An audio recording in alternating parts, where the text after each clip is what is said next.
Hello friends, welcome to TrendTech Guide. Today I'm going to guide you through how to stop notification on your Google browser.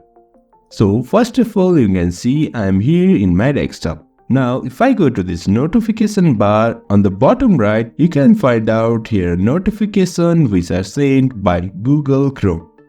Now to stop them, go to this manage notification. Here you can find notifications and actions. If you scroll down, then you can see get notification from the senders.